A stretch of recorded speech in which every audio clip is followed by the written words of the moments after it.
ગણેશાય નમઃ ને સૌ મારા વાલા ચાહક મિત્રો કેમ છો? મજામાં છો ને મિત્રો? હવે આ ઘઉંમાં હમણાં પાણી વાળ્યું હતું અને દવા છાંટી હતી અને ખાતર નાખ્યું હતું. તે માત્ર હવે દવાની જરૂર પડશે નહીં, પણ જો ઘઉં કેવા લાઈવમાં એક સરખા થઈ ગયા છે. પાણી વાળ્યું હતું, આમાં પાણી ઉપરા પર 2 પાણી ઠપકારી દીધા, એટલે આ મિત્રો મજામાં સરસ બની ગયો ઘઉં સારા એવા. એટલે હવે આ કેનાલનું પાણી નહીં, બોરનું પાણી વાળ્યું હતું. જો કેનાલનું પાણી ઠપકાર્યું હોત તો મિત્રો ઓર પાછા ઘઉં હોત ગુડ કેડે કેડે હામાં અને માથાનું વધી ગયા હોત.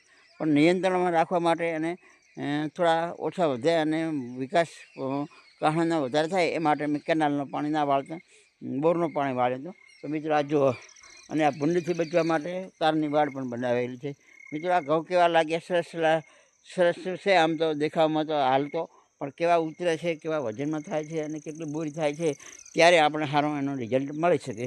તો મિત્રો વિડીયો સારો લાગ્યો હોય તો કમેન્ટ કરજો, શેર કરજો અને જરૂર જણાય તે સૂચન પણ કરતા રહેશો, કારણ કે વિડીયોમાં અવનવા સૂચન મને આવકાર્ય છે. આપણા સૂચનો અમને લાભદાયી થશે, કારણ કે કાંઈક સુધારો થશે, કાંઈક પ્રગતિ કરવાનો ભૂલચૂક થઈ હોય તો પ્રગતિ પણ આગળ કરીશું, સુધારો કરીશું અને નવો વિડીયો અપડેટ લાવીશું.